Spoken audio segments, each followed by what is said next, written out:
मुसलमान केवल अम्बेडकरवादियों के आड़ में केवल शिकार करता है, ऐसा है। अब भी तो हिंदू देवी देवताओं को गाली देते रहते हैं, तो क्या आपका मुंह पकड़ लेंगे? अरे ऐसे बहुत सारे लोग भोगते रहते हैं, उनकी भोगने की संविधान भारत का संविधान बहुत मजबूत है और इस देश का प्रधानमंत्री भी बहुत मजबूत है। भारत के संविधान की तरफ जो देखेगा उसको चकनाचूर कर दिया जाएगा। जो कहते हैं मीम और भीम वाले नेताओं से पूछिएगा कि कितने मुसलमानों के मदरसे में अंबेडकर जी की मूर्ति है, कितने मुसलमान बाबा साहब डॉक्टर अंबेडकर को मानते हैं, कितने मुसलमान बाबा साहब डॉक्टर अंबेडकर की विचारधाराओं को माने। जितने भी रविदास मंदिर हैं, जितने भी हिंदू मंदिर हैं, सब में बाबा साहब की मूर्ति लगी जाएगी। अंते जी, आज संविधान बचाओ की बात चल रही है और आपने संविधान दिवस मनाया है। यहाँ पर आपके कार्यक्रम की क्या रूपरेखा रही आज? भारत के प्रधानमंत्री नरेंद्र मोदी जी ने ये ठाना है कि ना कुरान से चलेगा ये देश, ना गीता से चलेगा। अगर ये देश चलेगा तो संविधान से चलेगा। और देश के प्रधानमंत्री जी ने जब 2014 में पहली बार पार्लियामेंट चुन करके वो पहली बार पार्लियामेंट में आए, तो पार्लियामेंट में उन्होंने नतमस्तक होकर के कहा कि अगर बाबा साहब डॉक्टर अंबेडकर नहीं होते और भारत का संविधान नहीं होता तो भाई नरेंद्र मोदी इस देश का प्रधानमंत्री नहीं होता और इस भारत के सबसे बड़े सचिवालय में नहीं पहुंचता। इसलिए इस देश के प्रधानमंत्री ने ये ठाना है, ये संविधान दिवस कभी नहीं मनाया जाता था। गांव के गरीब गुरबा, दलित समाज, पिछड़ा समाज, अगड़ा समाज, कोई नहीं जानता कि संविधान किसने लिखा। बड़े लोग, पढ़े लिखे लोग जानते थे कि डॉक्टर अंबेडकर ने संविधान को लिखा है, लेकिन आज गरीब तक, गांव का प्रधान को भी ये ऑर्डर है कि संविधान दिवस आपको मनाना है, संविधान के बारे में लोगों को बताना है। ये किसकी देन है? ये देश के प्रधानमंत्री जी की देन है। और प्रधानमंत्री जी ने ये जो किया है, ये प्रधानमंत्री जी का बहुत बड़ा बड़प्पन है। भारतीय बौद्ध संघ उसको बधाई देता है। दूसरी बात, हम मांग करते थे, हम जगह जगह पे मांग करते थे कि जो सुप्रीम कोर्ट है, सुप्रीम कोर्ट सबसे बड़ा सचिवालय होता है न्याय का, जहाँ पर लोगों को आशा रहता है कि मुझे अगर ज़िले पे नहीं मिला तो ज़िले के बाद हमें हाई कोर्ट मिलेगा, हाई कोर्ट नहीं मिला तो हमें सुप्रीम कोर्ट में ज़रूर न्याय मिलेगा, क्योंकि बाबा साहब डॉक्टर अंबेडकर पर लोगों को भरोसा है। इसलिए कल देश के प्रधानमंत्री जी ने एक ठाना और भारत के कानून मंत्री और भारत की महामहिम राष्ट्रपतियाँ महोदय ने कल ही सुप्रीम कोर्ट में एक बहुत बड़ा बाबा साहब डॉक्टर अंबेडकर जी का मूर्ति लगवाया।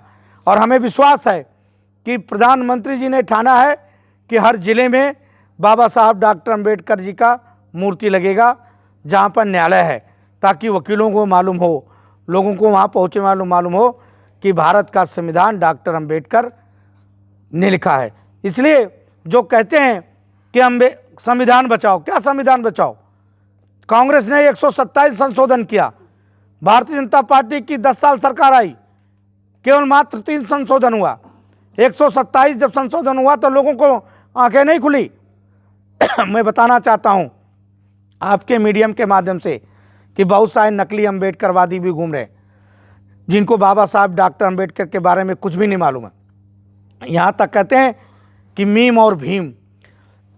बाबा साहब डॉक्टर अंबेडकर ने जब रिजाइन किया, जब बाबा साहब डॉक्टर अंबेडकर ने रिजाइन किया, तब जो 13 पेज की उनकी 13 पेज था, उस 13 पेज में 6 पेज उन्होंने मुसलमानों के खिलाफ ही लिखे। और उन्होंने कहा कि इस देश मुसलमानों के वजह से नुकसान हो रहा है। मैं पूछना चाहता हूं भीम के नेताओं से, भीम और मीम के नेताओं से, कि अगर आप मुसलमानों को अपना गुरु मानते हो तो मुसलमानों से कहो कि अबे मदरसा में डॉक्टर अंबेडकर का जन्मदिन क्यों नहीं मनाते और डॉक्टर अंबेडकर का वहाँ मूर्ति क्यों नहीं लगाते। ये तो कहना चाहिए। तब तो मैं मानता हूँ कि मुसलमान अंबेडकर को मानता है। मुसलमान केवल अंबेडकरवादियों के आड़ में केवल शिकार करता है, ऐसा है। संजय जी, आप प्रधानमंत्री जी की बात कर रहे हैं कि प्रधानमंत्री जी संविधान को बचाने की बात कर रहे हैं, मूर्तियां लगवा रहे हैं। संसद भवन में बाबा साहब की मूर्ति क्यों नहीं है फिर? बाबा साहब की मूर्ति सबसे बड़ा संसद भवन में है। संसद भवन के प्रांगण में बाबा साहब की मूर्ति सबसे बड़ी लगी है। जो नया संसद भवन बनाया उसमें तो नहीं है। आपने नया संसद भवन के अंदर गए हैं? नया संसद भवन में बाबा साहब की मूर्ति लगी है और आप भगवान बुद्ध का सबसे बड़ा है लाट। और अब जो लोग कह रहे हैं वो गलत कह रहे हैं। अभी नई संसद खुली है, 4 तारीख को खुल रहा है, जिसको जाना है वो देख सकता है। और हम आपकी बात को उजागर करके पत्रकारों द्वारा वहाँ पे जो बाबा साहब की मूर्ति लगी है उसको उगड़ा जाएगा। और आप लोग 6 दिसंबर को हमेशा वहाँ पहुँचते हैं मूर्ति पे। बिल्कुल, आप लोग तो पहुँचते ही हैं।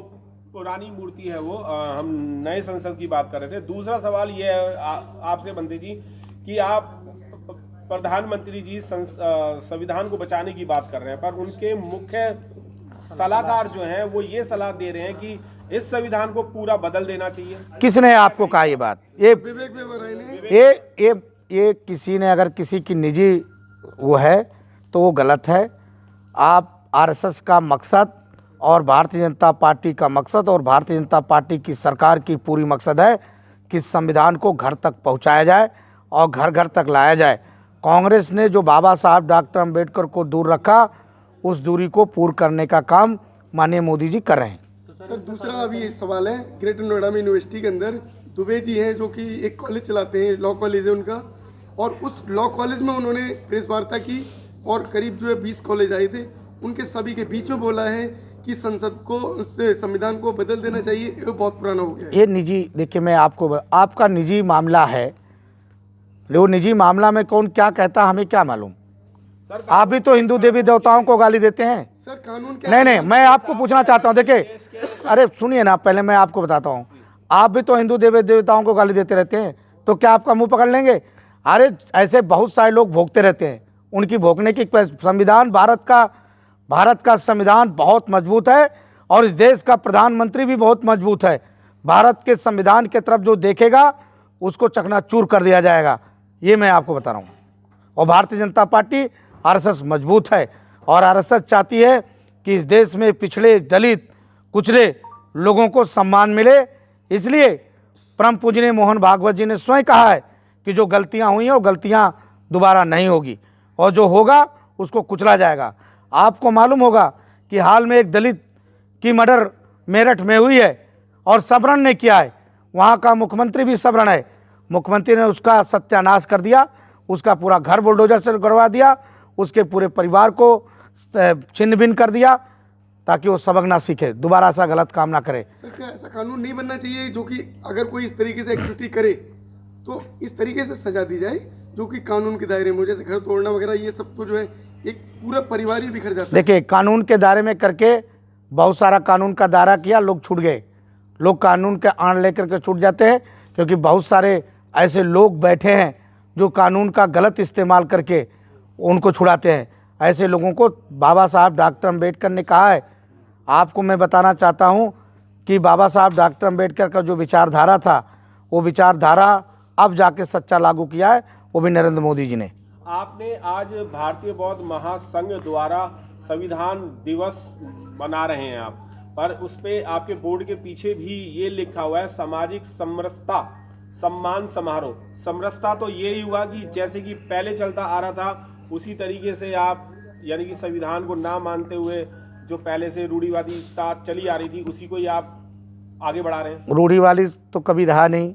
आपको मालूम होगा, एक चीज़ मैं आपको बता दूं कि भगवान बुद्ध भी सनातनी थे और भगवान बुद्ध के जो दीक्षा शिक्षा हुआ वो विश्वामित्र उनके गुरु थे। आपको मालूम होगा, जिनको जानकारी नहीं होगा त्रिपिटक में पढ़ लीजिएगा। त्रिपिटक में लिखा है, भगवान बुद्ध ने खुद, उनकी जो किताब है त्रिपिटक, मैं दूसरी किताबों को नहीं मानता, उस किताबों के हिसाब से मैं बता रहा हूँ आपको। तो जो आपने कहा सामाजिक समरसता और समानता, जब सामाजिक समरसता बनेगा तभी इस देश में समानता मिलेगा और समानता लाने के लिए सामाजिक समरसता की बहुत ज़रूरत है इस देश में। ये भगवान बुद्ध ने भी शुरुआत में किया था, गौतम बुद्ध ने। वो चाहते थे, अगर वो चाहते तो राजपाट नहीं छोड़ सकते थे। उन्होंने देश में सामाजिक समरसता बना रहे, लड़ाई झगड़ा आपस में ना हो, इसलिए रोहिणी नदी के मामले में उन्होंने कोलियों और साक्यों वंशों में लड़ाई झगड़ा ना हो, इसलिए उन्होंने सामाजिक समरसता की बात की थी। आज से 2700 वर्ष पहले बुद्ध ने किया था, उसी चीज़ों को हम लोग लेके आ रहे हैं। आपको मालूम होगा कि भगवान बुद्ध के ज़माने में लोग देश को सोने की चिड़िया कहा जा रहा है। आज देश का प्रधानमंत्री ऐसा है जो बाबा साहब डॉक्टर अम्बेडकर हमारे भगवान है। मैं बुद्ध को नहीं जानता था, मैं आपको बता दूं, आप हमें कहेंगे कि बुद्ध को मैं जानता, मैं बुद्ध कौन थे, कहाँ से आए, मुझे नहीं मालूम है। भगवान बुद्ध, बाबा साहब डॉक्टर अम्बेडकर मुझे भगवान बुद्ध का रास्ता दिखाया, इसलिए भगवान बुद्ध के बाद मैं बाबा साहब को अपना भगवान मानता हूँ। और भगवान बुद्ध के विचारधाराओं को बाबा साहब ने फैलाने का काम किया, इसलिए मैंने चीवर पहना, सरकारी नौकरी छोड़ के चीवर पहना हूँ। कोई ऐसा नहीं है कि मैं करके आया हूँ। तो मेरा विचारधारा है कि बाबा साहब डॉक्टर अम्बेडकर से विचारधाराओं को जो कुचलने की कोशिश करेगा उसको भारतीय बौद्ध संघ बर्दाश्त नहीं करेगा, चाहे वो कोई भी व्यक्ति हो। क्या भारतीय बौद्ध संघ जो समरसता की बात, बौद्ध धम्म की बात कर रहा है 2700 वर्ष पूर्व की, क्या ये वही समरसता है या मनुस्मृति वाला समरसता लागू करने के लिए काम चल रहा है? अगर मनुस्मृति वाला समरसता होता तो गरीब गुरुओं को आज देश के राष्ट्रपति और नहीं बनते।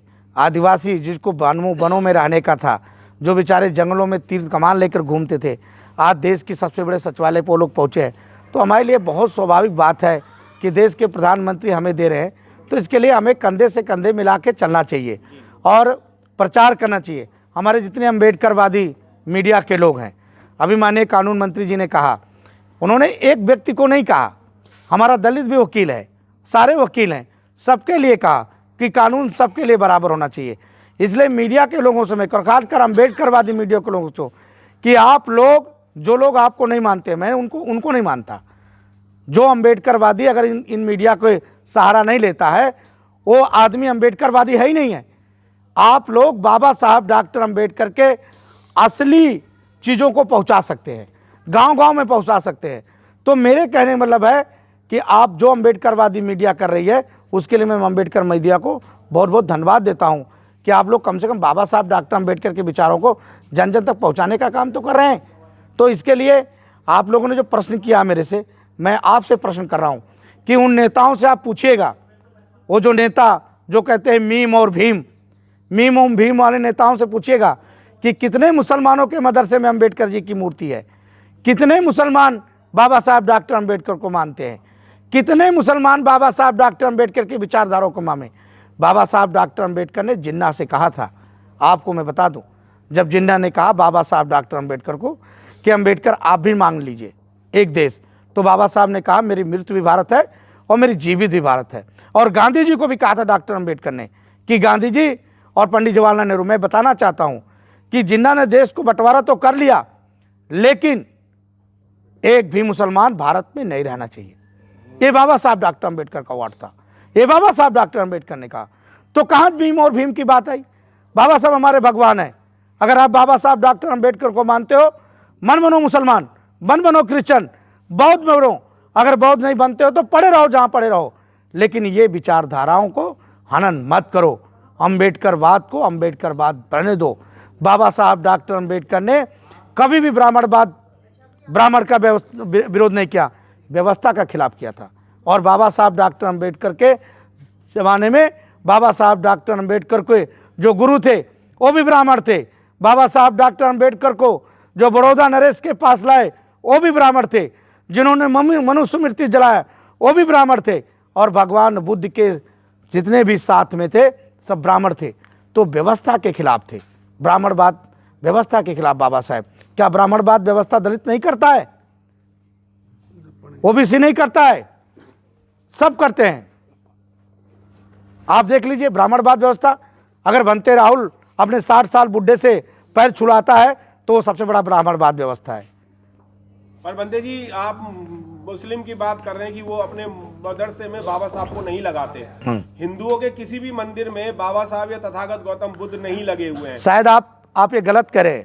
आपने अभी आरएसएस और बीजेपी का सुनिए अभी हम लोगों ने, अभी हम आपको बता रहे हैं, अभी आरएसएस और विश्व हिंदू परिषद ने एक प्लान तैयार किया है उसके लिए हमने चालू कर दिया। जितने भी रविदास मंदिर हैं, जितने भी हिंदू मंदिर है, सब में बाबा साहब की मूर्ति लगी जाएगी।